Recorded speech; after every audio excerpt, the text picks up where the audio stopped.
నమస్తే TV triple 9 news ఇక వార్తల్లోని వివరాలు చూద్దాం. హిజ్రాలను ప్రభుత్వం ఆదుకోవాలి.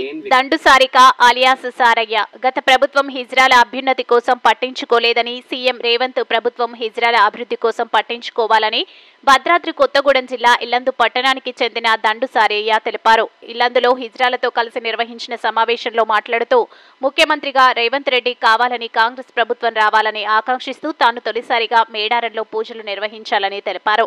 పలు రాష్ట్రాల్లో హిజ్రాలకు పెన్షన్స్ వంటి అవకాశాలు కల్పిస్తూ ఉంటే మన రాష్ట్రంలో కనీసం రేషన్ కార్డు గుర్తింపు కూడా లేకుండా ఎంతో మంది ఇబ్బందులు పడుతున్నారని, కొంతమంది భిక్షాటన చేస్తూ గౌరవంగా జీవనం సాగిస్తూ వారికి ప్రభుత్వం తోడ్పాటు అందించాలన్నారు. తమకు ఓటు ఉన్నా కేవలం రాజకీయాల్లో ఓటు ప్రాధాన్యతగానే గుర్తిస్తున్నారని, ఎంతో మంది సొంత ఇల్లు లేక ఇబ్బందులు పడుతున్నారని, హిజ్రాలకు ఇంటి సౌకర్యం, పెన్షన్స్, జీవన ఉపాధి సౌకర్యాలు కల్పించాలని పలువురు కోరారు.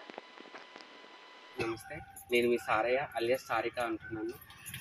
ఎన్నో సంవత్సరాల నుంచి జీవన ఉపాధి కోసం షాపులు ఎమ్మడి తిరుగుకుంటూ, ఇల్లు ఎమ్మడి తిరుగుకుంటూ, రూపాయి, 10 రూపాయలు, 2 రూపాయలు, 5 రూపాయల నుంచి కూడా అడుక్కుంటూ ఇల్లెందులో జీవన ఉపాధి సాగిస్తూ బతికిన వాళ్ళు చాలామంది ఉన్నారు. గతంలో మనకి హుస్సేనమ్మని తెలుసు, ఇల్లెందు మొత్తంలో తను బేకింగ్ చేసుకుని పెట్టుకునేది.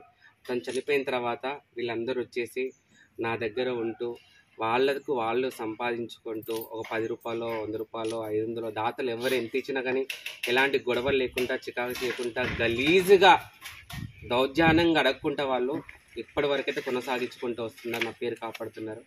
దయచేసి ముందుగా రేవంత్ రెడ్డి గారికి, సీఎం గారికి మా తరపు నుంచి ధన్యవాదాలు తెలియజేసుకుంటున్నా. మీరు ట్రాన్స్జెండర్ల గురించి ఆలోచించి, గొప్పగా ఆలోచించి మీరు మాలాంటి వాళ్ళకి 10th ఉన్న వాళ్ళకే ఇస్తా ఉన్నారు. 10th లేని వాళ్ళు కొన్ని వేల మంది, లక్షల మంది ఉన్నారు మా దాంట్లో. వాళ్ళకు జీవన ఉపాధి ఎలా ఉంటుంది కొంచెం మీరు ఆలోచించండి. ఇది హోంగార్డులు చేస్తూ ఉన్నారు కొంతమంది, కానీ 6th 7th అసలు చదవని వాళ్ళు కూడా చాలామంది ఉన్నారు. కనీసం ఏ గుళ్ళోలైనా ఏదైనా ఆఫీస్లో అయినా ఊడ్చే పోస్ట్ అయినా వాళ్ళకి ఇచ్చినా కానీ హ్యాపీగా సంతోషంగా చేసుకుని బతుకుతారు. ఇలాంటి అడుక్కోవడం, ఎవరికి అడిగిపోతే వాళ్ళ కాళ్ళు మొక్కే పరిస్థితి మాలాంటి వాళ్ళకు ఉండదని నేను కోరుకుంటున్నా. దయచేసి మీరందరూ ఆలోచించాలి. ఉండడానికి ఇల్లు లేవు.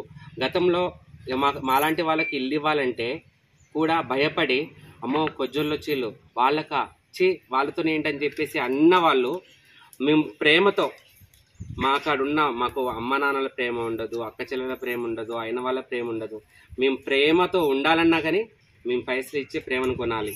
అలా చేస్తూ మా దగ్గర ఉన్న పావులో రూపాయో వాళ్ళకు చెడు చేస్తూ, వాళ్ళకు మాతో ఉండే పద్ధతి, మా కల్చర్ చూస్తూ మాతో ఈరోజు కొన్ని ఇవ్వనన్న ఇల్లు అన్న వాళ్ళే ఈరోజు మాకు హ్యాపీగా ఉండి వాళ్ళ ఫ్యామిలీలో మమ్మల్ని కూడా ఒక నెంబర్లాగా చూస్తూ మమ్మల్ని ఈరోజు సంతోషం చూస్తూ ఉన్నారు. కనీసం మాలాంటి వాళ్ళకి చాలామందికి ఇల్లు లేవండి, గడుపుకోవడానికి చాలా ఇబ్బందులు అవుతాయి. అలాంటి వాళ్ళ గురించి ఆలోచించి ఉండడానికి ఇల్లు, వాళ్ళకి రేషన్ కార్డులు, వాళ్ళకి పింఛన్స్ గురించి ఆలోచించండి. దయచేసి అస్సలు చదువుకున్న వాళ్ళకి పింఛన్ ఇవ్వండి. కొంచెం చదువుకున్న వాళ్ళకి ఏదైనా ఊడ్చే పోస్టర్ని ఇవ్వండి, గుళ్ళల్లో కానీ ఆఫీసులలో కానీ ఎక్కడన్నా కానీ. దయచేసి సీఎం గారికి మేము ఇదే కోరుకుంటున్నాం. ఆ ట్రాన్స్జెండర్లు ఉంటారు. ట్రాన్స్జెండర్లు ఏంటంటే షాప్కి పోయేసి, పెళ్ళిళ్ళ కాడికి పోయేసి ఆడుకుంటారు. మేము ఆ దేవుడి కాడికి వాళ్ళ బాధతో వస్తే బొట్టు పెట్టు ఏది పెట్టే వాళ్ళకు కోరికలు అయిన తర్వాత వాళ్ళు ఏదైనా కానుకలు ఇస్తే ఆ కానుకలతో మేము బతుకుతాం. అంతే తప్ప మాకు వాళ్ళకు తేడా చాలా ఉంటుంది. మేము ఇళ్ళలోనే ఉంటాం, సొంత ఇంట్లో ఉంటాం, ఫ్యామిలీతో ఉంటాం, కలిసి ఉంటాం. కానీ ట్రాన్స్జెండర్ అనేవాళ్ళు ఫ్యామిలీతో అస్సలే ఉండరు. దూరంగా ఉండి ఒక గురువుని ఎంచుకొని ఆ గురువు అడుగు జాడలో బతుకుతూ జీవనం కొనసాగిస్తూ ఉంటారు. అలాంటి వాళ్ళ గురించి మన తెలంగాణ గవర్నమెంట్ పట్టించుకోవాలని కోరుకుంటున్నాం. కొన్ని రాష్ట్రాల్లో ట్రాన్స్జెండర్లకు ఇచ్చిన విలువ, మర్యాద మన తెలంగాణ రాష్ట్రంలో ఏ ఒక్కరు ఇవ్వట్లేరు. గత ప్రభుత్వం కాడ కూడా మేము పోయినాం, కొట్లాడినాం. 100 సార్లు పోవచ్చు కేసీఆర్ గారికి, ఒక్కరోజు కూడా మాకు అపార్ట్మెంట్ ఇవ్వలేదు, కలవలేదు, కనీసం మనం పట్టించుకోలేదు. ఇప్పుడు ఈ రోజులు ఎలా అంటే మాకు కూడా ఓటింగ్ ఉంది, మేము కూడా ఓటేస్తేనే గెలుస్తారు. ఒక ఓటు ముఖ్యం. ఒక మనిషి గెలవాలంటే ఒక్క ఓటుతో గెలుస్తుంది. అలాంటిది మాకు కూడా ఓటు హక్కులు ఇచ్చేళ్ళు అన్నీ అనుకున్నట్టు ఇచ్చేయి. కనీసం మాకు బతుకు తెరువు లేకుండా చేస్తూ ఉన్నారు. ఈరోజు బెక్కింగ్ చేసి ఇచ్చిన వాళ్ళని కూడా కేసు పెట్టామని సెంట్రల్ గవర్నమెంట్ నిర్ణయం తీసుకుంది. ఈరోజు వీళ్ళ పరిస్థితి ఏంటి? వాళ్ళు తినే తిండి ఎలా? వాళ్ళకి రేషన్ కార్డు లేదు, బియ్యం ఉండదు, ఏముండదు. ఎక్కడ పోయినా కానీ కేసులు అంటా ఉంటారు. మరి వాళ్ళకి కూడా బతుకు తెరువు చూపించాలి కదా గవర్నమెంట్. దాని గురించి కోరుకుంటున్నాను. మీరు అనేది ఏమీ లేదు.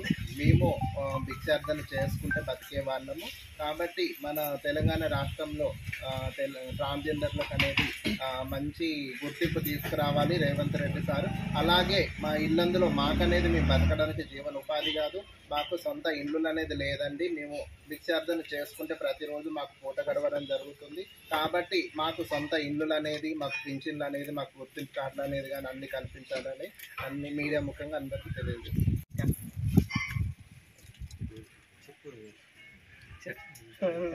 చెప్పాలంటే మా ఇల్లందులో ఉన్న ట్రాన్స్జెండర్స్ అందరికీ రేసిస్ కార్డ్ కావాలి, మాకైనా ఒక గుర్తింపు ఉండాలని కోరుకుంటున్నాను. ఇల్లందులోనే ఉంటున్నాను. మాకు ఉండడానికి ఇల్లులు, అట్లాగే మా జీవనోపాధికి ఏదో ఒకటి గవర్నమెంట్ చూపిస్తుందని, సీఎం రేవంత్ రెడ్డి గారు చూపిస్తారని, అట్లాగే మాకు కొన్ని సదుపాయాలు కల్పిస్తారని కోరుకుంటున్నాను.